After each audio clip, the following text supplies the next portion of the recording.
এর দর্শন কৌশল দেখো, এখানে কিছু ইন্টারেস্টিং কথা আছে। ঘাসফড়িং উজ্জ্বল আলোতেও চোখে দেখে, ঘাসফড়িং আবার স্তিমিত আলো মানে অনুজ্জ্বল আলো, রাত্রে বেলায়ও অল্প একটু আলোতেও সে চোখে দেখতে পারে। বুঝছো? তাহলে ঘাসফড়িং এর দর্শন কৌশল দুই ধরনের, একটা হচ্ছে উজ্জ্বল আলোতে কেমন উজ্জ্বল আলো, আরেকটা কি আরেকটা হচ্ছে স্তিমিত আলো, স্তিমিত আলো। বুঝছো? এখন আমরা উজ্জ্বল স্তিমিত দুটাই একসাথে শিখবো, অন্যভাবে শিখবো যাতে অ্যান্সার করা খুব সোজা হয় আমাদের সৃজনশীলের জন্য। দেখো আমরা তো চিত্রগুলো আঁকার সময় ভয় পাস না, চিত্রগুলো দেখে ধর এটা একটা বস্তু, এটার করেসপন্ডিং এদিকে নিচের দিকে নামাইলাম, ওমাটিডিয়াম যেমন ছিল অমনই আঁকতেছে কিন্তু, হ্যাঁ এরকম নিচের দিকে নামাইলাম, নিচের দিকে এটা একটা বক্স, এটা কি এটা একটা বক্স, দুইটা হয়েছে না? এই দুই আর তিন ভাগ, আর তিন ভাগ করতাম এটা পুরো জায়গাটাকে, নিচের দিকে দুই ভাগ, উপরের দিকে এক ভাগে একটা কি যেন ডিভাইডেশন করতাম না, এখন আর ডিভাইডেশন করবো না, এইখানে আবার কি দেবো, এরকম আরেকটা বক্স দিব। এতটুকু চিত্র আঁকতে পারবে না? পারবো কিনা? তাহলে উপরের দিকে একটা বক্স আয়তক্ষেত্র, মাঝে একটা, তার মাঝে একটা, প্রত্যেকটা কি থাকবে, কানেক্টেড থাকবে। এটাও একটা চিত্র, এরকম আরেকটা আঁকতেছি দেখ, এই যেমন উপরের দিকে একটা বক্স, এটা একটু বড় হচ্ছে মনে হয়, আচ্ছা হোক, তারপরে নিচের দিকে এটা একটা বক্স, মাঝখানে এটা একটা বক্স, তাই তো? পেন্সিল দিয়ে এই চিত্রগুলো আঁকতে আমার কতক্ষণ টাইম লাগলো, তোদের বেশি লাগে কেন, এটা হচ্ছে প্রশ্ন। আমার তো টাইম লাগলো না। হ্যাঁ তোরা সুন্দর করে আঁকিস, সুন্দর করে আঁকতে বলে নাই তো, সুন্দর করে আঁকাতে কিছু যায় আসে না, কথা হচ্ছে তুমি শেষ করতে পারছো কিনা, টার্মিনেশনে গেছো কিনা। বুঝছো? এটা হচ্ছে ফাইট। হ্যাঁ পর্যাপ্ত সময় থাকবে না, এইটা যদি তুই ব্রেনে ইনপুট দিস তাহলে তোর দ্বারা সম্ভব না। বুঝছো? হ্যাঁ এটা সিম্পল। সেদিন হচ্ছে ফাহিম আব্দুল্লাহর একটা ভিডিও দেখতেছিলাম, তোরা হয়তো ওকে চিনিস কম। ফাহিম আব্দুল্লাহ অনেক কম বয়সী, কিন্তু সেই যে কম সময়ে কিভাবে বেশি পড়াশোনা করা যায়, বেশি আউটপুট নিয়ে আসা যায়, কম এফোর্ট দিয়ে মনোযোগ ফোকাস কিভাবে বাড়ানো যায় কোনো কাজে, ওইটাতে সে বলতেছিল, সে 10টা প্রশ্ন করতেছিল, যে স্টার্টিং এ যারা প্রথম ভিডিওটা দেখতেছে 10টা প্রশ্ন, যে কে কতটা প্রশ্নের উত্তর কার রাইট হচ্ছে। দেখলাম আমার 10টার মধ্যে একটাও আমার মাঝে নাই, হ্যাঁ সঠিক উত্তর একটাও আমার জানা নাই। তো সে প্রথম বলতেছে যে কাজ শুরুর আগে কি আপনি টাইম ঠিক করেন কিনা, যে আমি যে বায়োলজিটা পড়তে গেলাম, আমার টাইম হচ্ছে 9টায় শুরু করছি, 10টার মধ্যে আমি পড়াটা শেষ করব, এটা তার ফার্স্ট কোশ্চেন। এই টাইমটা বেঁধে আপনি কাজটা শুরু করেন কিনা? করি আমরা?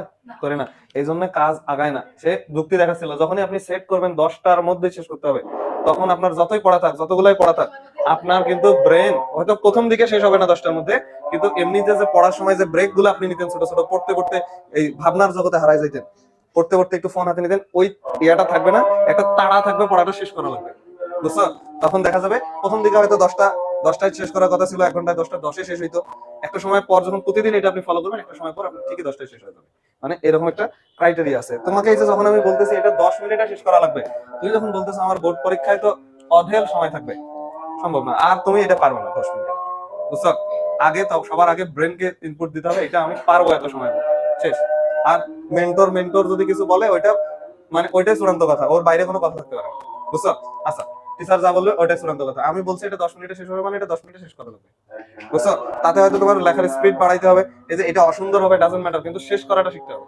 হ্যাঁ তুমি ম্যারাথনে খুব সুন্দর দৌড়াইলা, শেষ পর্যন্ত তুমি ফিনিশিং এ নাই, শুরুতে খুব দৌড়াইছো, দৌড়ে মাঝখানে কচ্ছপের মতো, একজন বলে খরগোশের মতো ঘুমাই গেছে, হবে না তো। বুঝছো? টার্মিনেশন করাটা শেষ। আচ্ছা এখন আসলে দর্শন কৌশল যেখানে ছিলাম সেখানে, এইটা ধরো বস্তুটা, এটা কি লক্ষ্য বস্তু, ঘাসফড়িং এটাকে দেখতে যাচ্ছে, এটা ধর আমার মার্কার, এটা এখানে আছে, এটাকে দেখতে যাচ্ছে। তো এইটা থেকে আলোটা ঘাসফড়িং এর সরাসরি কি র্যাবডমে যা পড়ে, কর্নিয়াতে যা পড়ে, কোথায় পড়ে, কর্নিয়াতে। তাহলে এইটা হচ্ছে ঘাসফড়িং এর কর্নিয়া, কি কর্নিয়া। বুঝছো? তাহলে এটা লক্ষ্যবস্তু, এই যে আয়তক্ষেত্র ডাকছিলাম, এটা কিসের, এটা লক্ষ্যবস্তুর, আর এইটা দ্বিতীয়টা কর্নিয়া, এই 3 নাম্বারটা হচ্ছে র্যাবডোমের, কিসের, র্যাবডোম। বুঝছো? এখন ঘাসফড়িং এর তো চোখ অনেক ছোট, ওই বড় জিনিসটাকে খন্ড খন্ড আকারে দেখে, কি আকারে দেখে, খন্ড খন্ড। তাহলে লক্ষ্যবস্তুটাকে 3 ভাগে ভাগ করতে হবে, তাহলে লক্ষ্যবস্তুটাকে ভাগ করতেছি, 3-4 ভাগে ভাগ করতে হয়, আমরা 3 ভাগে ভাগ করলাম। এটা ক, ক অংশ, এটা খ, এটা কি গ, একবারে ভালো করে বুঝবা, ওটা হাতে ক্লিয়ার হয়ে যাবে। তাহলে ক খ গ এই অংশে ভাগ হলো। এখন তোমরা ফিজিক্সে পড়ছো না, কোন বস্তু থেকে, এই যে এই কর্নিয়া মানে তো লেন্স, কোন বস্তু থেকে, এটা ধরো বস্তু এ আর বি যদি হয়, এটা থেকে আলো ইনকে সোজায় যায় পড়ে না, পড়ে পতিত হয় তো। তাহলে ক অংশ থেকে আলোক রশ্মিটা সমান্তরাল পথে কোথায় পতিত হবে, কর্নিয়াতে পতিত হবে না, হবে কিনা, হবে। আবার খ থেকেও হবে না, খ থেকে পড়বে কিনা, পড়বে তো। খ বস্তুটা থেকে আলোক রশ্মিটা এখানে পতিত হয়। আচ্ছা ওকে, ডিরেকশন গুলো দিলাম। গ থেকেও এখানে পতিত হয়। এখন বলো এইখানে মাঝখানে এগুলাকে, এই যে এটা পর্যন্ত টানি দিতে হবে, মানে এটা সেপারেশন আছে। বুঝছো? কি আছে, সেপারেশন আছে, সেপারেটেড করে এরা এসে পড়লো। কর্নিয়াতে যখন পড়বে এটা প্রতিসরণ করবে না, প্রতিসরণ করবে। তো কর্নিয়ার পরে কি আছে, ক্রিস্টালাইন কোণ। আমরা কিন্তু ক্রিস্টালাইন কোণটা আঁকি নাই, এই কর্নিয়াটাই ক্রিস্টালাইন কোণটারও কাজ করবে, আমরা ধরে নিলাম। বুঝছো? এখন এখানকার আলোক রশ্মিটা যখন এখানে পড়বে, ও তো মাধ্যম চেঞ্জ হয়ে গেছে না, বাকি যাবে তো, এটা এদিকে চলে আসলো। বুঝছো? এটা কোথায় যাবে, এদিকে চলে যাবে। এখন আবার বের হচ্ছে, আবার ওই সেম মাধ্যম না, তো আবার তো সমান্তরালে যাওয়া শুরু করবে। এই মাথা হচ্ছে কি হওয়া শুরু করবে, সোজা হয়ে যাওয়া শুরু করবে না, সোজা হয়ে যাওয়া, কি লিখতেছি, সোজা হয়ে যাওয়া শুরু করবে। হ্যাঁ, বাঁকা হোক, স্কেল দিয়ে আমি বাঁকা লাইনটা নিয়ে আসতে দেখেন, এই যাবে, ঠিক আছে। বুঝছো? এটা কোথায় যাবে আবার, এটা এখানে পড়লো, তো এটা এই জায়গাটাতে র‍্যাবডোমের এই অংশটাতে কি বস্তু দেখা যাবে, ক দেখা যাবে। কি দেখা যাবে, ক। এবং আমরা জানি কর্নিয়া এবং কি জানো বলে, কর্নিয়া এবং র‍্যাবডোমের মাঝে এই যে অংশটা, এই অংশটা কিসের, না, এই অংশটা হচ্ছে ওই যে আবরণটা ছিল না, উপরের দিকে আইরিশ রঞ্জক আবরণী, নিচের দিকে র‍্যাবডোমের ওই যে রেটিলুনার রঞ্জক আবরণী, তাই কি না? তাই তো। তো এটার মধ্যেও এটা ভাগ করা থাকবে না, প্রত্যেকটাতে আলাদা আলাদা থাকবে না, এই যে আলাদা আলাদা অংশ। এটার জন্য, হ্যাঁ, তিনটার জন্য, হ্যাঁ, একেবারে তো রাখতে পারবি, আপাতত একেবারে রাখতেছি না, তাতে জগা খিচুড়ি না মনে হয়। বুঝছো? তাহলে আলোক রশ্মি ক অংশ থেকে বের হয়ে কোথায় পতিত হয়েছে, কর্নিয়াতে, তারপর প্রতিসরিত হয়ে বের হয়েছে, বের হয়ে কোথায় গেছে, কতে, একে ক র‍্যাবডোমের অংশটাতে যা ক বিম্ব তৈরি করছে, তাই তো। এখন কথা হচ্ছে আলোটা এখান থেকে বের হয়, আলোটা তো, আলোর কাজ কি, বিচ্ছুরণ, ছড়ায় পড়া তার ধর্ম। তো ও তো চাইলে এইদিকে যাইতে পারতো, গেল না কেন? কারণ এই যে উপরের অংশটাতে আইরিশের রঞ্জক আবরণ, আর নিচের দিকটা থেকে আছে রেটিনাল রঞ্জক আবরণ। তাহলে এইগুলা প্রসারিত হয়ে আছে, তো প্রসারিত থাকে কোন সময়, কোন আলোতে, উজ্জ্বল আলো। তার মানে এটা কিসের চিত্র হচ্ছে, উজ্জ্বল আলো। বুঝছো? বুঝছো? তাহলে উজ্জ্বল আলোতে প্রসারিত আছে জন্য ক অংশ, ক অংশতেই চলে আসছে। তো খ থেকে কি ঘটনা ঘটবে, এগুলা এখন সেম সেম ঘটনা। এই যে এটা বসে যাবে, এটা বসে যাবে, তারপরে এখানে পতিত হয়ে কি দেখা যাবে, খ দেখা যাবে। এটাতে সেম ঘটনা, কি দেখা যাবে, এই কি হলো, গ দেখা যাবে। বুঝছো? কি দেখা যাবে, গ দেখা যাবে। তাহলে এখন ঘাসফড়িং দেখবেটা কি আসলে চোখে, ওই বস্তুটা পুরাটাকে, এবার কি কেউ কারো উপর গেছে, একটা আরেকটার উপর ওভারল্যাপ হইছে, ফলে ঝাপসা হবে না, স্পষ্ট বিম্ব দেখা যাবে, স্পষ্ট। কিন্তু সে কি আকারে দেখবে, খন্ড আকারে দেখবে, ক একটা খন্ড দেখবে, খ একটা দেখবে, গ একটা দেখবে। বুঝছো? বুঝছো? এটা গেল উজ্জ্বল আলোকে। এখন অনুজ্জ্বলে কি হবে, ওই সেম বস্তুটাই ধর আছে, তো সেম বস্তুটাকে তিন ভাগে ভাগ করা হবে, এই তিন ভাগে ভাগ করা হবে না, ক, খ, গ। তো ক থেকে আলোক রশ্মি আসলো, আসার সময় কোনো সমস্যা নাই, এখানে এসে কি হয়েছে, মাখ খাইছে না, মাখ খাইছে, তখন সমস্যা নেই। খ থেকেও আসছে, আসে এখানে কি খাইছে, মাখ খাইছে। গ থেকেও এসে মাখ খাইছে। এবার দেখ আসল ঝামেলাটা শুরু হলো। এবার এটা স্তিমিত আলোতে, স্তিমিত আলোতে এই আবরণ গুলোকে এই জায়গা পর্যন্ত আছে, এগুলা সব সংকুচিত হয়ে আছে না, এই যে দেখ এমন হয়ে যাবে, ব্যাংকে হয়ে আছে না, উপরে উঠে আছে না, ওরা আইরিশটা উপরের দিকে উঠে যাবে, তো আইরিশের আবরণটা কোথায় উঠে যাবে, এটা তখন পেন্সিল দিয়ে ভদ্র মতো মিশিয়ে দেবে। এখন যদি না মিশায় আঁকিস, তোরা তো এগুলো দেওয়ানিগিরি করিস, তাই তো চিত্র আঁকে না। এটা আগে লাগে, এটা বক্সটা আগে লাগে, তারপরেই রেখাগুলো টানে, তো তখন দেখবি টানছিস এটা একটু সরে গেছে। বুঝছো? তখন আবার এটা মেশাও, আবার টানো, এই জন্য টাইম যায়। বুঝছো?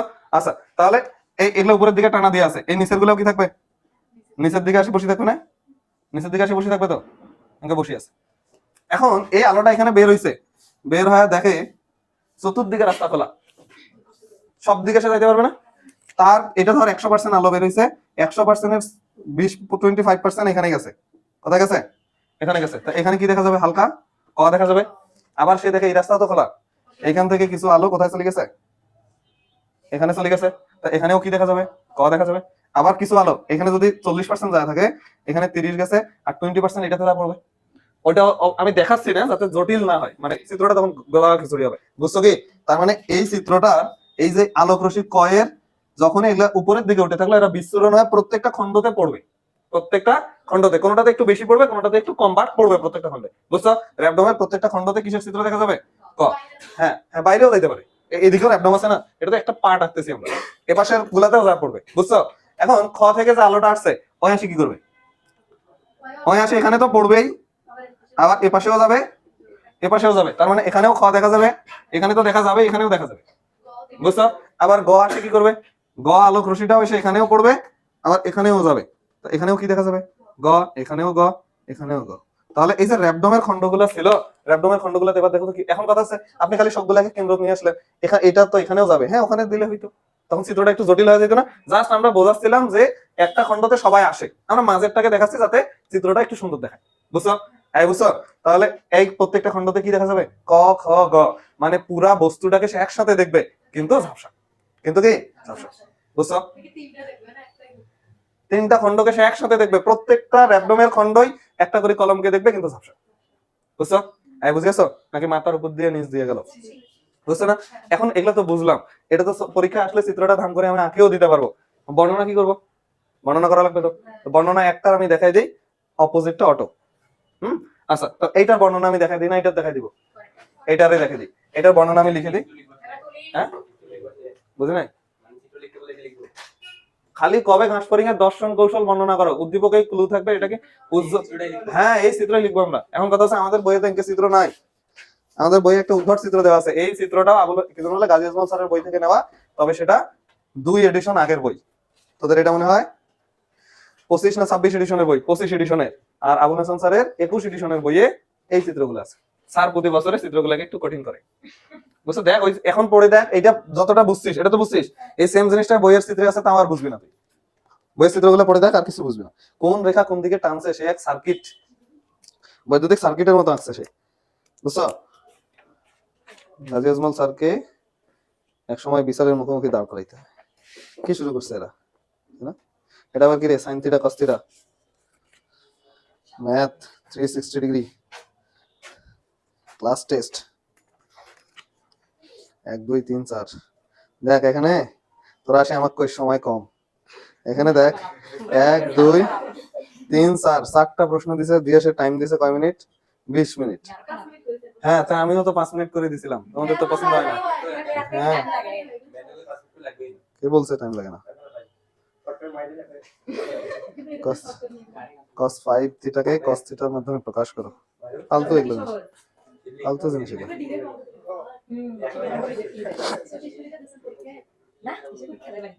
এগুলো ফালতু ফালতু, ম্যাথ সাবজেক্টটাই ফালতু। কোথায় কেমনে হয় না তুই আমাকে বুঝা, একটা প্রয়োগ দেখা আমাকে ম্যাথের, যে এটা দোকানে গেলে একটু খরচ করার সময় লাগে, অতটুকু ম্যাথ আমরা শিখছি, তাই না? হ্যাঁ, অতটুকু আমরা শিখছি। দোকানে গেলে টাকা দিয়ে টাকা ফেরত নেওয়াটা তো বুঝি, ঠগাইলো না বেশি দিল। হ্যাঁ, এতটুকু বুঝলেই চলবে। শেষ হয়েছে? এতক্ষণ বলে লাগে এটা তোদের কি? ওই যে ম্যাথ ছাড়া, হ্যাঁ ম্যাথ পড়ে আমি কি করবো? আমি হতে চাই কার্ডিওলজিস্ট, তাই না? তারেক রহমানের ওয়াইফ কার্ডিওলজিস্ট। আমিও তো পারি না, এসএসসি পর্যন্ত পাস করছি কোনো মতো, তাই না? এসএসসি পাস, সে প্রধানমন্ত্রী হয়েছে, আর তোরা? হ্যাঁ, ভালো কিছু হবে, তোরা দেশ বিক্রি করে দিয়ে চলে যাবে, এর থেকে ভালো কিছু আর হতে পারে? হ্যাঁ হ্যাঁ, ওই যে আমার বন্ধু আছে, ওর টার্গেট কি জানো? ওর টার্গেট হচ্ছে বিসিএস পরীক্ষা দিবে, দিয়ে বন বিভাগের কর্মকর্তা হবে সে। হ্যাঁ, বন বিভাগের কর্মকর্তা হয়তো সুন্দরবনের দিকে পোস্টিং দিবে না, কিছুদিনের মধ্যে ঘুষ টুস দিয়ে ওই সুন্দরবনের দিকে পোস্টিং দিবে, নিয়ে কি ওর লক্ষ্য এবং উদ্দেশ্য, গাছ টাছ না সব বেচে টাকা নিয়ে পালাবে। হ্যাঁ, দেশ ছাড়ে চলে যাবে, কোটি টাকা হবে, অনেক কোটি টাকা হবে। যতক্ষণে মানুষ জানতে পারবে যে সুন্দরবনে গাছ বেশি, ততক্ষণে আমি তো নাই দেশে।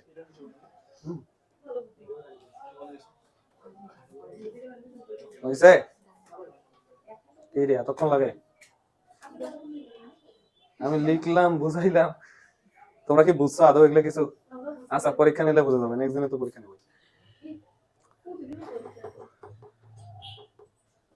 পড়াশোনা কি জন্য বলে?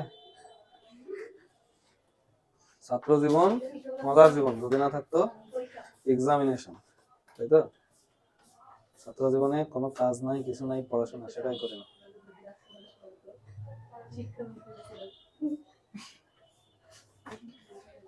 হ্যাঁ হয়েছে, আমাকে ভিডিওটা এডিট করা লাগবে, চুপ করে আছে বসে। হ্যাঁ হয়েছে, শেষ। এখন আমি বর্ণনা করবো। তাহলে এটা এগুলারও নাম কিন্তু এঙ্কে লেখা লাগবে, লক্ষ্যবস্তু। এটাকে লিখতে হবে কর্নিয়া, আর এটাকে লিখতে হবে কি? এটাকে লিখতে হবে র্যাবডম। র্যাবডম, এই তোরা র্যাবডম বানানটা পারিস না কিন্তু। হ্যাঁ, র্যাবডম। আচ্ছা, এখন দেখো এটা বর্ণনা করবো। তাহলে বর্ণনা কি কি লিখবো? এগুলো মিশে দিলাম। বর্ণনা, দেখ বর্ণনা লেখার সময়, বর্ণনা যখন লিখবো, বর্ণনা যখন করবো, এটা বর্ণনা করতেছি কিন্তু। হ্যাঁ, এটা স্থিমিত আলোর চিত্র। তাহলে স্থিমিত আলোর চিত্রটা যখন বর্ণনা করবো, হ্যাঁ হ্যাঁ, তোরা তো ডয়কার দিস নাই তো, তুই খাতায় ও দেয় না, র্যাব ড আর ম লিখে রাখছে। আচ্ছা, তাহলে স্থিমিত আলোর ক্ষেত্রে কি হয়, এটা বর্ণনা আমি করবো। দেখো, বর্ণনা করার সময় ক চিত্রটা ধরে আমরা খালি বর্ণনা করে দেবো, বুঝছো? প্রত্যেকটা রশির গতিপথ আমরা বর্ণনা করবো না, একটার বর্ণনা করবো ঠিকঠাক মতো করে করবো। অনুরূপ ভাবে খ লক্ষ্য বস্তু থেকে আলোর প্রতিবিম্ব সৃষ্টি হয় এবং লক্ষ্য বস্তু থেকে আলোর প্রতিবিম্ব তৈরি হয়। তো কটা বর্ণনা করি, তাহলে এখানে আমরা লিখবো মনে করি ক, অথবা এখানে লিখবো, হ্যাঁ এখানে ক লক্ষ্য বস্তু থেকে কি হয়েছে, আলোক রশ্মি কোথায় গেছে, আলোক রশ্মি কোথায় আপতিত হয়, কর্নিয়ায় আপতিত হয়। সে কিভাবে আপতিত হয়েছে, সমান্তরালে না, এই কথাটা এখানে লিখবা, লক্ষ্য বস্তু থেকে আলোক রশ্মি সমান্তরালে কোথায় আপতিত হয়, কর্নিয়াতে আপতিত হলো। এটা 1 নাম্বার, কিন্তু হ্যাঁ নাম্বার দিয়ে লিখতেছি। 2 নম্বরে কি লিখবো, কর্নিয়াতে কি হয়, আলোক রশ্মির প্রতিসরণ হয় না, তাহলে কর্নিয়াতে এটা লিখে দেবো, কর্নিয়াতে আলোক রশ্মির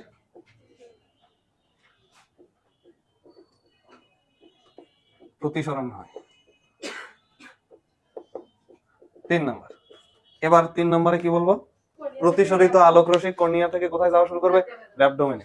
তাহলে হ্যাঁ দেখো, তাহলে কর্নিয়া থেকে, আরে প্রতিসরণ এই একই কথা, তোদেরকে আরো কত ভাবে বোঝাবো, প্রতিসরণ। তাহলে কর্নিয়া থেকে প্রতিসরিত, দেখ আবার ওই শব্দ আসতেছে, প্রতিসরিত আলোক রশ্মি কোথায় যায়, আলোক রশ্মি কোথায় যাচ্ছিল, র‍্যাবডোমে যাওয়ার পথে কি হয়েছে, র‍্যাবডোমে পতিত হওয়ার সময় কি ঘটনা ঘটে, হ্যাঁ এটা ওগুলো তো কথা, মানে প্রতিসরিত হওয়ার সময় যেহেতু স্তিমিত আলোতে, এই কথাটা অ্যাড করতে হবে, যেহেতু স্তিমিত আলোতে এটা উপরের দিকে উঠে গেছে, মানে রেটিনাল রঞ্জক আবরণী এবং আইরিশ রঞ্জক আবরণী সংকুচিত থাকে, তাই আলোক রশ্মি বিচ্ছুরিত হয়ে পুরো র‍্যাবডোমে পতিত হয়। বুঝছো, হ্যাঁ বুঝেছো। তাহলে কর্নিয়া থেকে প্রতিসরিত আলোক রশ্মি র‍্যাবডোমে পতিত হওয়ার সময় কি হয়, যেহেতু স্তিমিত আলোতে কি হয়েছে, আইরিশ, ওই দুটাই লিখতে হবে কিন্তু, হ্যাঁ আইরিশ ও রেটিনাল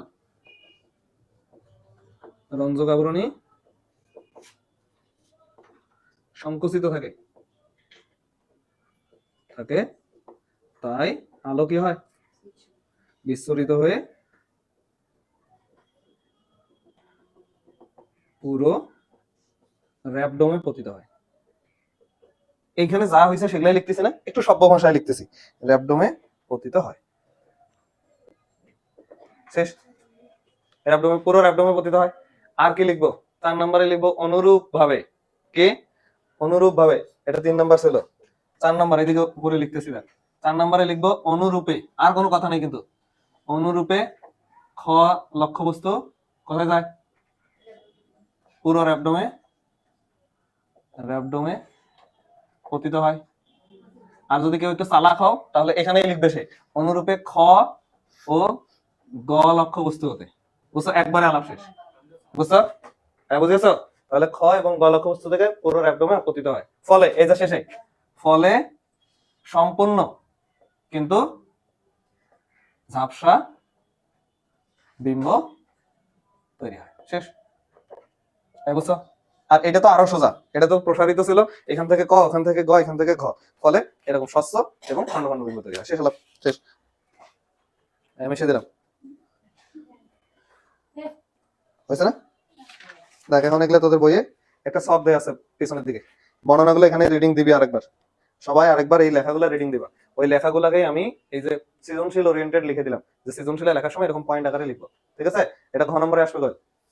আর এখন আসো, এগুলা তো পড়ছই, এখন আসো এখান থেকে কিছু এমসিকিউ আসে, সেটা হইছে দুইটা বিম্বের নিচের দিকে একটা বক্স দেয়া আছে, দেখ অনুজ্জ্বল বা স্তিমিত আলোতে প্রতিবিম্বের পরে একটা বক্স দেয়া আছে, উপরের দিকে দেখ লেখা আছে মোজাইক বিম্ব, আর একটা দিকে লেখা আছে সুপারপজিশন। এই দেখ মোজাইক মানে কি বলতো, চকচকা, মোজাইক মানে কি চকচকা, তো মোজাইক বিম্ব কোন আলোতে তৈরি হবে, তুই কমন সেন্স খাটাও, পরীক্ষা যখন জিজ্ঞেস করবে কোথায় লিখবো এটা, এই যে উজ্জ্বল আলোতে মোজাইক বিম্ব হবে না স্তিমিত আলোতে মোজাইক বিম্ব হবে, তোমার তো কমন সেন্স খাটাইতে হবে তখন। উজ্জ্বল আলো মানে কি চকচকা বিম্ব তৈরি হবে না, তো চকচকারই অপর নাম কি মোজাইক বিম্ব। এই মোজাইক করা বা টাইলস লাগানো, টাইলস মানে কিন্তু মোজাইক, টাইলস মানে কি মোজাইক, তাহলে মোজাইক বিম্ব পাওয়া যায় কোথায়, উজ্জ্বল আলোতে। স্তিমিত আলোতে কি পাওয়া গেল, দেখো সব পজিশনেই পাওয়া গেছে না, সব পজিশনে এক মানে র‍্যাবডোমের যে কোনো অংশ নেও না কেন পুরো বস্তুটা দেখা যাবে না, সুপার পজিশন, এটাকে কি বলা হয়, একটা আরেকটার উপরে পড়ে গেছে না, একটা আরেকটার উপরে অবস্থান নিচ্ছে, তাই এটাকে বলা হয় কি সুপার পজিশনাল বিম্ব, সুপারপজিশন বিম্ব। বুঝছো? তাহলে যখন জিজ্ঞেস করবে সুপারপজিশন, তো সুপারপজিশন মানে একটা আরেকটার উপর অবস্থান নিছে। তাহলে একটা আরেকটার উপর অবস্থান নিলে তো ওটা কোন বিম্বতে হয়? স্থিমিত আলোতে। বুঝছো? এই মোজাইক বিম্বের আরেকটা অপর নাম আছে। এটাতে কি সুপারপজিশন হইছে? না, এটাতে বলা হয় অ্যাপোজিশন। একটা আরেকটার উপরিপাতন হয় নাই, নাই মানে কি না? তাহলে এটাকে বলা হয় অ্যাপোজিশন। এই দুইটা শব্দই কিন্তু তোদের পরীক্ষায় গ্যাঞ্জাম করবে, অ্যাপোজিশন আর সুপারপজিশন। সুপারপজিশন মানে একটা আরেকটার উপরে অবস্থান করছে, আর অ্যাপোজিশন মানে একটা আরেকটার উপরে অবস্থান করে নাই। আর যদি মোজাইক জিজ্ঞেস করে তাহলে তো আলহামদুলিল্লাহ, ওটা দেখলেই বুঝবো উজ্জ্বল আলো। বুঝছো? বুঝে গেছো? আর এই অ্যাপোজিশন আর সুপারপজিশন শব্দ দুইটা তো বুঝো। অ্যাপোজিশন মানে একটা আরেকটার ওভারল্যাপ হয় নাই, তার মানে ওই উজ্জ্বল। আর সুপারপজিশন মানে ওভারল্যাপ হয়েছে মানে অন্ধকার। ঠিক আছে? বুঝছো? এটা প্রথম লাইনে লেখা আছে, দেখ। তো মোজাইক বিম্ব, সুপারপজিশন, এইটা সৃজনশীলের ক্লু থাকবে।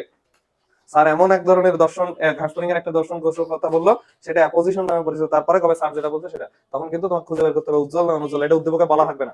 এই কথা দুইটা লেখা থাকবে, মোজাইক অথবা অ্যাপোজিশন অথবা সুপারপজিশন। এই তিনটা শব্দের মধ্যে তোমাকে আইডেন্টিফাই করতে হবে। যাহাই সুপারপজিশন তাহাই হচ্ছে অনুজ্জ্বল, আর যাহাই অ্যাপোজিশন তাহাই হচ্ছে মোজাইক, তাই হচ্ছে উজ্জ্বল। ঠিক আছে? আচ্ছা, কি পয়েন্ট আকারে লিখে রাখবো। এখন আসলে নিচের দিকে এগুলা লেখা আছে, দেখ। মোজাইকের নিচে লেখা আছে উজ্জ্বল বা তীব্র আলোতে, এটা মৃদু বা স্থিমিত আলোতে। মোজাইক বিম্ব মানে উজ্জ্বল মানে এগুলো প্রসারিত থাকবে না, রঞ্জক আবরণ, এগুলো এটা লেখা আছে। আর এটাতে সংকুচিত থাকবে। এটাতে দেখ ওমাটিডিয়ামে উলম্বিক না, এই যে উলম্ব বরাবর, উলম্ব বরাবর। আর এখানে কি হবে? তির্যক ভাবে পড়বে না, দেখো ওখানে লেখা আছে তির্যক ভাবে এখানে আলোক রশ্মিগুলো এসে পড়ে। হ্যাঁ।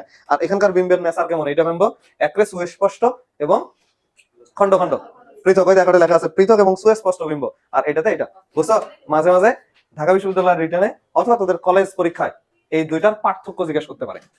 ওই যে বক্সটা পড়াইলাম ওইটা জিজ্ঞেস করতে পারে হুবু। কেন পার্থক্যটা জিজ্ঞেস করে স্যারেরা? এই পার্থক্যটা পারা মানে ইন্ডিকেট করে তুমি সুপারপজিশনও বোঝো, অ্যাপোজিশনও বোঝো, মানে দুটাই তুমি জানো, এটা জানা যায় এটা দ্বারা। আর যদি তোমাকে আমি বলি যে তুমি এটা আঁকে দেখাও তো আমাকে উজ্জ্বল আলোতে কেমন বিম্ব হয়, তুমি এটা জানো কিনা এটা কিন্তু আমি বুঝতে পারলাম না। বুঝছো? কিন্তু যদি দুটো পার্থক্য বলতে পারি, তুমি যদি পার্থক্যটা পারো তার মানে তুমি দুটো জানো। বুঝছো? ইউনিভার্সিটিতে অল্প জিনিসে তুমি সবকিছু জানো কিনা এটা জাজ করে ট্রাই করবে, তো তখন এগুলো দিবে। আর এমসিকিউ তে তো আসবে, এই বক্স থেকে এমসিকিউ প্রশ্ন আসবে। গেল ওর দর্শন কৌশল শেষ। সৃজনশীলের যত গল্প ছিল শেষ ঘাসফড়িং এর। এখন আসো ঘাসফড়িং এর প্রজনন প্রক্রিয়া। কিভাবে এরা প্রজনন করে আমরা অলরেডি জানি। এরা ওভিপ্রাস মানে ডিম পাড়ে। কি পাড়ে? ডিম পাড়ে। তাহলে এদের ডিম পাড়ার অঙ্গ কেমন, কিভাবে ডিম পাড়ে, এগুলো একটু আমরা শিখি। তাহলে ঘাসফড়িং দুই রকমের হয়, একটা পুরুষ ঘাসফড়িং, একটা স্ত্রী ঘাসফড়িং। এগুলো কি বুঝছো? নেক্সট দিনে পরীক্ষা নিলে বোঝা যাবে। বুঝছো? আজ জিজ্ঞেস করে দেবো। হ্যাঁ, এটাই থাকবে, প্রশ্ন তো ফাঁস, তুমি পড়ে আসবা। হ্যাঁ। আচ্ছা, এখন আসো এই জননতন্ত্রটা কেমন। জননতন্ত্র, হ্যাঁ, প্রজনন তন্ত্র। তাহলে পুরুষ ঘাসফড়িং এর একরকম হবে, স্ত্রী ঘাসফড়িং এর একরকম হবে, স্ত্রী প্রজনন তন্ত্র। তাহলে তোদের বইয়ে দেখ শুরুতে পুরুষ প্রজনন তন্ত্র নিয়ে আলোচনা করা হয়েছে। কি নিয়ে আলোচনা হয়েছে? পুরুষ প্রজনন তন্ত্র। আচ্ছা, এটা কোথায় থাকে? পুরুষ প্রজনন তন্ত্রটা থাকে কোথায়? হিমোসিলের তিনটা অংশ ছিল না? Pericardial, perivisceral, perineural. কোনটাতে থাকে এটা? পেরিভিসেরালে থাকে। কোথায় থাকে? কার্ডিয়ালে তো থাকার কোনো সম্ভাবনা নাই, ওটা তো হার্ট আছে। পেরিনিউরাল, নিউরন মাথা আছে ওখানে। আর বাকি থাকে ভিসেরা, ওইটাতে পৌষ্টিকনালী, জননতন্ত্র, শোকটা একসাথে থাকে। বুঝছো? ওটা উপরের দিকে আছে কিন্তু, ওই যে কি যেন বলে, উপরের দিকে প্রজনন তন্ত্র যেখানে আছে শেষের দিকে লাইনটাতে খেয়াল করে, এটা পেরিভিসেরাল সাইনাসে থাকে। আর অলরেডি তো আমরা জানি পুরুষ ঘাসফড়িং স্ত্রী ঘাসফড়িং আলাদা করা যায় কি দেখে? ওভিপোজিটর দেখে। কি দেখে? ওভিপোজিটর। স্ত্রী ঘাসফড়িং ওভিপোজিটর থাকে না, ডিম পাড়া অঙ্গ থাকে। আর এটা কি যৌন দ্বিরূপতা নয়? যৌন দ্বিরূপতা মানেই তো এটা বুঝাইছিলাম, কার্নওয়াল আর স্মিতা চৌধুরী। পুরুষ ঘাসফড়িং স্ত্রী ঘাসফড়িং এর আকার আকৃতিতে পার্থক্য হয়ে গেল না, একটা বড় একটা ছোট, তাই এগুলোকে বলা হয় সেক্সুয়ালি ডাইমরফিজম। এটা শুরুতেই দেখ লেখা আছে, এটা এদের যৌন দ্বিরূপতা সুস্পষ্ট। তাহলে যৌন দ্বিরূপতা কাদের সুস্পষ্ট? এটা এদের একটা। আরেকটা পাইলাম কোথায়? নেমাটোডা পর্বের প্রাণীদের, গোলকৃমিতে পাইছিলাম, মনে আছে? 4 নম্বর পর্ব। যৌন দ্বিরূপতা 2 আছে মানে 4 নম্বর পর্ব। এটা কোরিলেশন করা শিখতে হবে। আচ্ছা, এখন এসব পুরুষ প্রজনন তন্ত্র। এটা থেকে কিছু প্রশ্ন করবে না। কি প্রশ্ন করবে জানো? নিচের কোনটা পুং প্রজনন তন্ত্রের অংশ? তো চিত্রটা আঁকলেই ক্লিয়ার হয়ে যাবে, পুরো জিনিসটা ক্লিয়ার হয়ে যাবে চিত্রটা আঁকলে। তাহলে দেখো, চিত্রটা যদি আঁকি, পুরুষ প্রজনন তন্ত্রের উপরের দিকে এরকম একটা লিগামেন্ট থাকে যেটা এই প্রজনন তন্ত্রটাকে ধরে রাখে। বুঝছো? তারপরে এরকম একটা বড় অংশ থাকে, এটাকে বলা হয় শুক্রাশয়। তা এটা শরীরের মিডিয়ালি থাকে, তাই এটার নাম মিডিয়াল লিগামেন্ট।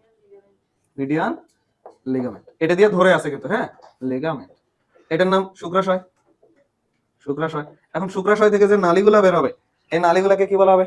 শুক্রনালী বা শুক্রাশয় নালী। এখান থেকে দুইটা নালী বের হয়, এপাশ থেকে একটা, এপাশ থেকে একটা। বুঝছো? তাহলে এই নালীগুলোর নাম কি? শুক্রাশয় নালী বা শুক্রনালী। শুক্রনালী লেখা আছে মনে হয়, তাই তো? তাহলে এটাকে বলা হয় শুক্রনালী। আচ্ছা, ওকে, ফাইন, শুক্রনালী। এই শুক্রনালীগুলা যেখানে কি উন্মুক্ত হচ্ছে, এখানে এরকম একটা জিনিস আছে, এটার সাথে মেলা প্যাঁচটাস আছে। হ্যাঁ, এরকম মেলা প্যাঁচটাস আছে, এটাতেই যায় এরা কি হচ্ছে? উন্মুক্ত হচ্ছে। এখন যেগুলো প্যাঁচটাস খেলো না, এগুলোর মধ্যে আবার কিছু গ্রন্থি আছে, এই যে এদিকে এদিকে বড় হয়েছে। কেমনে আঁকবো এখন এটা? এই যে এদিকে, হ্যাঁ, এরকম থাকে। আচ্ছা, এইটাকে বলা হয় প্রক্ষেপ নালী, ক্ষেপণ নালী। কি বলা হয়? ক্ষেপণ নালী। আর এইটা থেকে এই যে এইটাতে, এটাকে বলা হয় সহায়ক গ্রন্থি, কি বলা হয়? সহায়ক গ্রন্থি, সহায়ক গ্রন্থি। বুঝছো? সহায়ক গ্রন্থি। দেখো এখানে ওই যে চিত্রটার দিকে তাকাও, সবার উপরে মিডিয়ান লিগামেন্ট, শুক্রাশয়, শুক্রনালী, সহায়ক গ্রন্থি, ক্ষেপণ নালী, এই নিচের এটাকে কি বলা হয়? ক্ষেপণ নালী। এখন এই সহায়ক গ্রন্থিগুলোর মধ্যে কিছু গ্রন্থি আছে, ওইটাকে কি বলা হয়? শুক্রথলি। এটা বড় থাকে, এরকম এটা অংশটা বের হয় এরকম বলের মতো থাকে, বুঝছো? এরকম থাকতে পারে, এটাকে কি বলা হয়? শুক্রথলি। বুঝছো? থলির মতো থাকে, শুক্রথলি বলে। আর ক্ষেপণ নালীর পর যেটা বের হয় সেটাকেই বলা হয় হচ্ছে কি? শিশ্ন। এটা সবার শেষে বাইরের দিকের অংশ। এটা তো কেমনে আঁকতে, আমি তো পারবো না এটা আঁকতে। হ্যাঁ, এরকম থাকে, এটাকে বলা হয় শিশ্ন। ধরে নে দুয়া ভাইয়ের স্টুডেন্ট আমি। দুয়া ভাইকে চিনিস? আরে ওই যে মাদ্রাসার কি যেন, তোদের টস কোচিং এর অপোজিটে যে কি যেন বলে, গেটটা যেখানে আছে ওই পাশে একটা মাদ্রাসার হুজুর আছে না, মিজু শেখদের বাড়ির পাশ অপোজিটে। হ্যাঁ হ্যাঁ আছে, কি যেন ওনার নাম ভুলে গেলাম আমি। ওনার ছেলে ফুয়াদকে চিনিস না? ফুয়াদ ভাইকে, ফাহিমকে চিনিস না? কাকে চিনিস তোরা? হুদে কাকে কি করছি? তাহলে এটার নাম শিশ্ন। শেষ। এই কয়টা পার্টস আমার পরীক্ষায় জিজ্ঞেস করবে। পরীক্ষায় জিজ্ঞেস করবে পুরুষ প্রজনন তন্ত্রের অংশ কোনটি। তা পুরুষ প্রজনন তন্ত্রের ম্যাক্সিমাম উদাহরণে কি থাকবে? শুক্র কথাটা থাকবে। এই যে দেখ, শুক্রাশয়, শুক্রনালী, ওই যে শুক্রথলি, ক্ষেপণ নালী, মানে ম্যাক্সিমাম গুলাতে নালী থাকবে, নালী অথবা শুক্র, এই দুটার একটা থাকবে। বুঝছো? তাহলে এটা হচ্ছে পুরুষ প্রজনন তন্ত্র। স্ত্রী প্রজনন তন্ত্রে কি কি আছে? এখন কথা হচ্ছে ভিতরে দেখলে কি কিছু লাগবে না? দেখ শুক্রাশয় কয়টা থাকে? শুক্রাশয় দুইটা থাকে। হ্যাঁ ওয়ালাইকুম আসসালাম, বলেন। হ্যাঁ আজকে কয় তারিখ? খেলায় দেখা করলে হয়? আচ্ছা দাঁড়ান,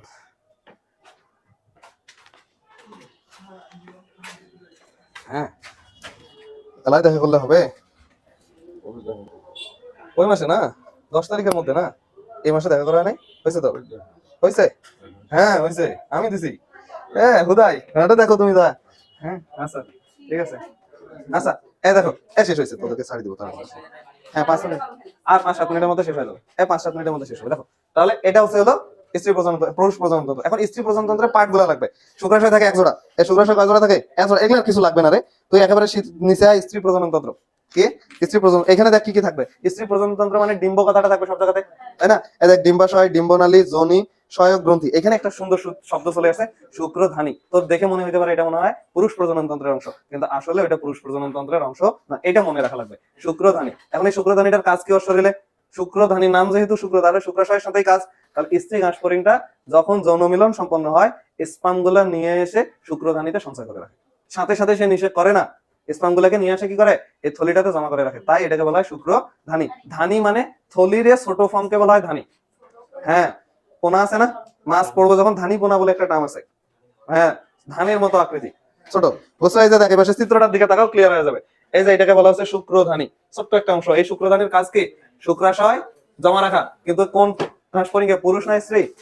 স্ত্রী ঘাসফড়িংয়ে। শুক্র থাকার পরেও এইটাই মনে রাখা লাগবে ভালো করে, শুক্র থাকার পরেও এটা কোন ঘাসফড়িংয়ে? হ্যাঁ ইজ এন্ড এভরি বই আছে। হ্যাঁ ওইটার অপর নাম স্পার্মা, ঠিক আছে সেটাও বলতেছি। তাহলে এটাকে বলা হয় শুক্রধানী। শুক্রকে কি বলা হয়? স্পার্ম। আর ধানীকে বলা হয় থিকা। একসাথে বলা হয় স্পার্মা থিকা। পরীক্ষায় জিজ্ঞেস, এটা তো পড়াবো পুরোটা। এই যে দেখ 4 নাম্বার, এবার পেজ ঘুরালে দেখ 4 নাম্বারে লেখা আছে স্পার্মা থিকা বা শুক্রধানী। এটা দেখ লেখা আছে এটা স্ত্রী ঘাসফড়িং এর সাথে যুক্ত, এবং এটাতে কি থাকে? ওই দেখ পুরুষ ঘাসফড়িং থেকে আগত শুক্রাণুর সাময়িক জমা থাকে, স্টোর করে রাখে। ক্লিয়ার? আচ্ছা গেল। এখন আসলে সহায়ক গ্রন্থি গ্রন্থি লাগতেছে না। প্রজনন ওরা নিষেধ করে কখন? এক ঘাসফড়িং কখন নিষেধ করা উচিত? যে সময় ওদের সংখ্যা বাড়ে। কোন সময় সংখ্যা বাড়ে? গ্রীষ্মকালে। তাহলে ওখানে দেখ লেখা আছে এরা কোন সময় সংখ্যা বৃদ্ধি করে? যৌন মিলন করে গ্রীষ্মের শেষ দিকে। কি করে? গ্রীষ্মের শেষ দিকে। আচ্ছা এখন নিষেক যেটা ঘটলো, এই নিষেকটা, এই ডিম পাড়ে না ঘাসফড়িংটা? পুরুষ ঘাসফড়িং স্ত্রী ঘাসফড়িং এর মধ্যে ডিম পাড়ে কে? স্ত্রী ঘাসফড়িং। তাহলে ও বাবা, তোরা এটা জানিস? আচ্ছা হোক তাহলে, আচ্ছা হোক, তাড়াতাড়ি শেষ করি, তাড়াতাড়ি শেষ করি। ও বোঝে নাই এখন, ওকে বোঝা লাগবে না, তাড়াতাড়ি শেষ করি। তাহলে পুরুষ ঘাসফড়িং এর সাথে স্ত্রী ঘাসফড়িংটা যখন যৌন মিলনে মিলিত হয়, তখন পুরুষ ঘাসফড়িং এর যে স্পার্ম গুলা, এগুলা স্ত্রী ঘাসফড়িং নিয়ে আসে কোথায় ঢুকায় রাখে? স্পার্মা, স্পার্মা থিকাতে নিয়ে আসে, থিকাতে নিয়ে আসে ঢুকায় রাখে, তাই তো? এখানে ঢুকায় রাখে। তার মানে ওই যৌন মিলনের সময় স্ত্রী ঘাসফড়িং এ নিশ্চয়ই ওভাম তৈরি হয় না, ডিম্বাণু তৈরি হয় না, সাথে সাথে ডিম্বাণু তৈরি হয় না, কিছুদিন পর ডিম্বাণু গুলো তৈরি হয়। তো পরে যখন ডিম্বাণু তৈরি হবে, ডিম্বাণু গুলো তৈরি হয় যখন একটা, এটা ধরো স্পার্মাথিকা, এই নালীপথ দিয়ে যখন ডিম্বাণু গুলো যাচ্ছিল, তখন সে তার স্পার্মাথিকাতে জমা করা শুক্রাণু গুলোকে নিয়ে এসে কি করে? নিষেধ করে। বুঝছো?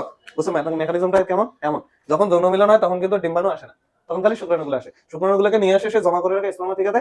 যখন তার শরীরে শুক্রাণু তৈরি হয়, শুক্রাণুগুলো যখন যোনিপথ দিয়ে বেরোতে, ডিম্বাণুগুলো বেরোচ্ছিল যোনিপথ দিয়ে, তখন এই স্পার্মাথিকা থেকে শুক্রাণুগুলোকে নিয়ে যায় নিষেধ করে। বুঝছো? এই কথাটা এখানে লেখা আছে, দেখ নিষেধে। এই যে দেখ, যৌন মিলনের এক পর্যায়ে পুরুষ প্রাণী দেহ থেকে যৌন মিলনের এক পর্যায়ে পুরুষ প্রাণী দেহ থেকে স্ত্রী প্রাণী দেহে শুক্রাণুগুলো চলে যায় এবং একটা শুক্রাণু একটা ডিম্বাণু নিউক্লিয়াসকে নিষেধ করে, এগুলো করে এখানে। এখানে কিছু ডিম টিম তৈরি হয় এবং শুক্রাণুটা যে ডিম্বাণুতে প্রবেশ করে, এই যে ডিম্বাণু মানে এরকম না, এরকম শুক্রাণু মানে তো ছোট, এই যে এমন ছোট জিনিস, এটার সাথে এরকম এরকম জিনিস, এইটা এখানে এসে যখন প্রবেশ করে এই জায়গাটাতে নিশ্চয়ই একটা ফুটা তৈরি হবে, ডিম্বাণুতে একটা ছোট ছিদ্রের তৈরি হবে, এই ছিদ্রটাকে বলা হয় মাইক্রোপাইল। কি বলা হয়? মাইক্রোপাইল। এটা কিন্তু পরীক্ষায় জিজ্ঞেস করবে, বোল্ডার উপরে আছে দেখ। তাহলে ডিম্বাণুতে যে ছিদ্রপথ তৈরি হয় সেটাকে কি বলা হয়? মাইক্রোপাইল বলে। আচ্ছা, ডিম পাড়া, তারপর ডিম্বাণু নিষিক্ত হওয়ার পর নিয়ে সে ডিম পাড়ার প্রিপারেশন নেয়। বুঝছো? সে এখন ডিম পাড়ে কিভাবে, এটা ইন্টারেস্টিং কিন্তু। ও তার লেজ যেটা আছে না উদর, এটা দিয়ে মাটিকে গর্ত করে। এখন কত দূর পর্যন্ত গর্ত করে দেখ, লেখা আছে 10 সেন্টিমিটার। 10 সেন্টিমিটার কিন্তু অল্প একটু না, 10 সেন্টিমিটার কিন্তু অনেক বড়। 10 সেন্টিমিটার তোদের জ্যামিতি বক্সের স্কেলের দৈর্ঘ্যের প্রায় কাছাকাছি, ওটা 12 সেন্টিমিটার থাকে। তাহলে এত বড় একটা গর্ত এই স্ত্রী ঘাস ফড়িং তার উদর দিয়ে করে। ঘাস গর্ত করা হলো, এখন গর্ত ডিম পাড়বে, তাই তো? ও একদিনে যদি ডিম পাড়তে যায়, একসাথে সে কয়টা ডিম পাড়ে? 20টা। এখন এরকম 20টা করে ডিম সে কয়দিন পাড়ে? এই 20 যে করে ডিম পাড়ে সে 10 দিন। তো 10 দিনে কতগুলো ডিম পাড়ে? 200টা ডিম পাড়ে। তাহলে গর্ত কত, এগুলা প্রত্যেকটা জিজ্ঞেস করবে, সে কত সেন্টিমিটার গর্ত খনন করে? 10 সেন্টিমিটারে। কতটা করে ডিম পাড়ে? 20টা করে। কয়দিন ডিম পাড়ে? 10 দিন। যেদিন 10তম দিনে ডিম পাড়া শেষ হবে, সেদিন স্ত্রী ঘাস ফড়িংটাও মারা যায়, আর ওর সাথে কিছুদিন আগে যৌন মিলন করছে যে পুরুষ ঘাস ফড়িংটা, ওটাও মারা যায়। বংশ বৃদ্ধি করলো, শেষ। হ্যাঁ হ্যাঁ, ওটা থেকে আবার পরে বাচ্চা বেরোবে। হ্যাঁ, বুঝছো? কত ইন্টারেস্টিং না, কত বিচিত্র কথা বলতেছে ওদের। কি শয়তান। আচ্ছা আচ্ছা, হইছে দেখ, তাহলে কত বিচিত্র। এই ও একা একাই বড় হয়। আল্লাহ তাআলা কত বিচিত্র এই সৃষ্টি জগৎটা তৈরি করছে, দেখছো? এখন তুমি প্রশ্ন করতে পারো, এই দেখো, এখন তুমি প্রশ্ন করতে পারো, দেখ তোদের মাথায় তো লজিক্যাল প্রশ্ন আসে না। ভাবলাম যে 10তম দিনে ডিম পাড়া শেষ হওয়ার সাথে সাথে স্ত্রী ঘাস ফড়িংটা নয় মারা যায়, বুঝলাম, ডিম শেষ। পুরুষ ঘাস ফড়িংটা কিভাবে মারা যায়, যা কেমনে ওই বুঝলো যে আজকে ডিম পাড়া শেষ? এগুলো আল্লাহ তাআলা ছাড়া কেউ জানে, আমরাও জানি না, কেউ জানে। ওটা লেখা আছে দেখ, ডিম পাড়ার পর পুরুষ এবং স্ত্রী ঘাস ফড়িং উভয় মারা যায়, গেল। আচ্ছা, এখন ডিমগুলো বড় হয় কিভাবে? ডিমগুলো ওখানে পাড়ি গেল না, ওখানে এখন ডিম, ডিমগুলো এখন ডিম থেকে বাচ্চা বের হবে। ডিমের উষুম কি যেন বলে, হাঁস থেকে বের হয় না, ডিমের হাঁস থেকে এমন বাচ্চা বের হবে। এদের ডিমটা সেন্ট্রোলেসিথাল। কি রকমের? সেন্ট্রোলেসিথাল, অর্থাৎ কুসুম কেন্দ্রে সীমাবদ্ধ থাকে, পরিধির দিকে আসবে না, সেন্টারে থাকে, তাই এটাকে বলা হয় সেন্ট্রোলেসিথাল। ঠিক আছে? আচ্ছা, এখন এই যে ডিমটা পাড়ি গেল, এই ধর এটা একটা গর্ত, এই গর্তের মধ্যে 200টা ডিম আছে ধরো। এই ডিমগুলা ধীরে ধীরে বড় হয়ে ঘাস ফড়িং এর সৃষ্টি করবে, তাই তো? এই যে ছোট ডিমগুলা অঙ্কুরোদ্গম, গাছ হলে অঙ্কুরোদ্গম কইতাম না, ডিমের ক্ষেত্রে এটাকে বলা হয় পরিস্ফুটন। কি বলা হয়? পরিস্ফুটন। ডিম থেকে বাচ্চা বের হওয়ার প্রক্রিয়াকে বলা হয় পরিস্ফুটন। এখন শীতকাল যখন আসে, তখন এই ডিমগুলা পরিস্ফুটন বন্ধ করে দেয়। পরিস্ফুটন কি করে দেয়? বন্ধ করে দেয়। এখন কথা হচ্ছে, পরিস্ফুটন কেন বন্ধ করলো? কারণ বাইরে প্রতিকূল পরিবেশ, অনুকূল পরিবেশ নাই, শীতকালে ওরা বোম মরে যাবে না। সেটা সে কেমনে বুঝু? এই যে বন্ধ হয়ে গেল, এটাকে বলা হয় ডায়াপজ। কি বলা হয়? ডায়াপজ। এখন কথা হচ্ছে, এটা তোর পরীক্ষায় জিজ্ঞেস করবে, এখানে একটা পজ শব্দ আছে। পজ মানে বুঝো? ভিডিও দেখার সময় তোরা পজ করিস, PAUSE, এগুলা তো জীবনে মেলাইস নেই পড়াশোনার সাথে। পজ মানে কি? পজ মানে থামানো। পজ মানে কি? থামানো। তাহলে এইটা যদি থেমে যায়, পরিস্ফুটন থেমে যাওয়াকে বলা হয় ডায়াপজ। আর ফিমেল বডিতে মেনস্ট্রুয়েশন বন্ধ হয়ে যাওয়াকে বলা হয় মেনোপজ। বুঝছো? তাহলে ওইখান থেকে পজ শব্দটা নিয়েছে। এখন আশা করি মনে থাকবে, যদি কখনো জিজ্ঞেস করে শীতকালে পরিস্ফুটন বন্ধ হওয়াকে কি বলে? ডায়াপজ বলে।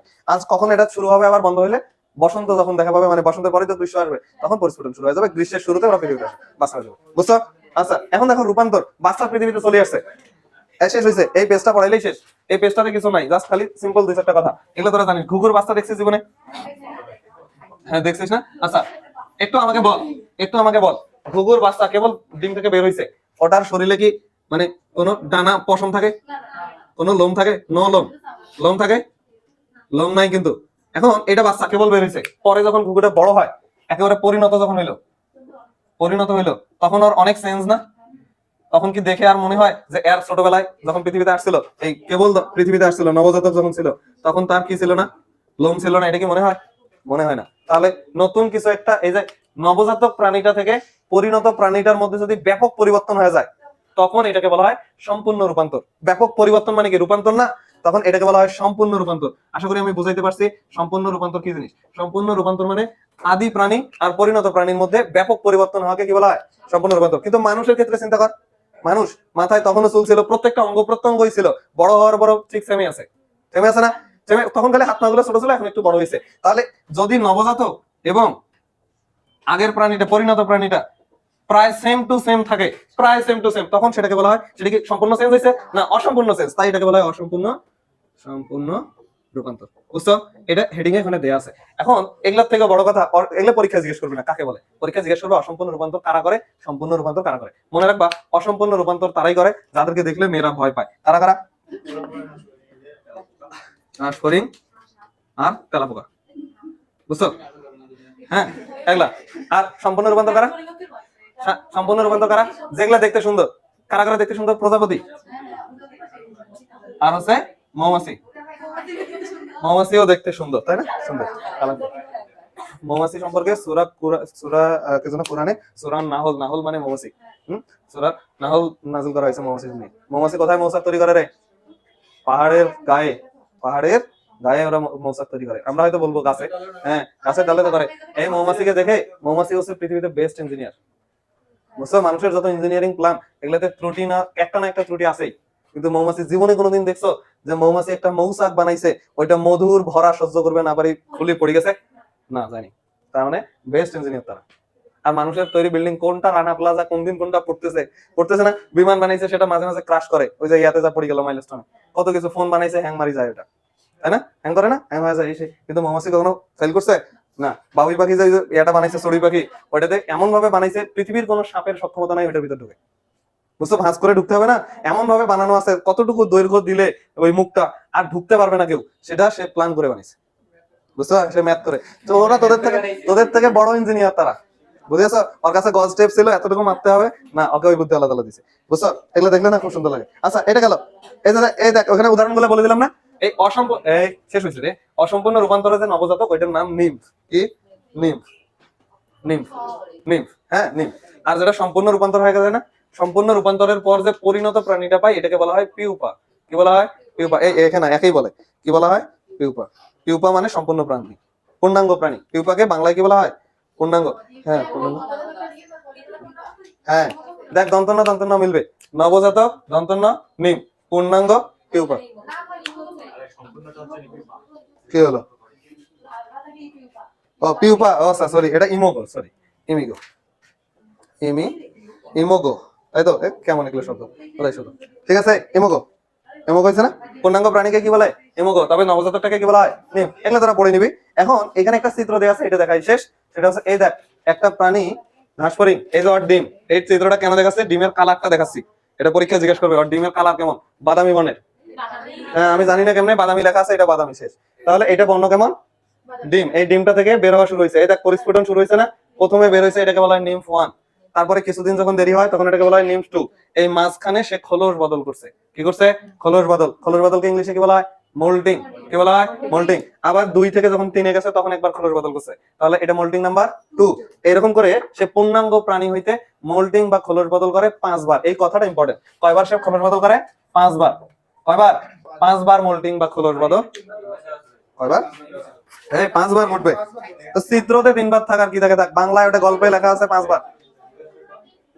হ্যাঁ, নিম্ফ 1 থেকে যখন নিম্ফ 2 তে যায়, তখন এখানে খোলস বদল শুরু হয়। বুঝছো? নিম্ফ 2 তে শুরু হয়। আচ্ছা, সেগুলা কথা না। এখন দেখ, ঘাসফড়িং যখন পৃথিবীতে আসে, তখন আর কি কি থাকে না? একে যে কইলাম অসম্পূর্ণ রূপান্তর, কিছু কিছু জিনিস থাকে না। আর ডানা থাকে না, তখন ডানা থাকে না, আর জনন রন্ধ্র থাকে না। কি থাকে না? এই ইনফরমেশন দুটো মনে রাখা লাগবে, যে নিম দশায় ঘাসফড়িং এর দেহে কোনটা দুইটা জিনিস থাকে না? ডানা থাকে না, আর কি থাকে না? জননরন্ধ্র। মানে তুমি কইতে পারবে না এটা কি পুরুষ ঘাসফড়িং না স্ত্রী ঘাসফড়িং। বুঝছো? বুঝিয়েছো?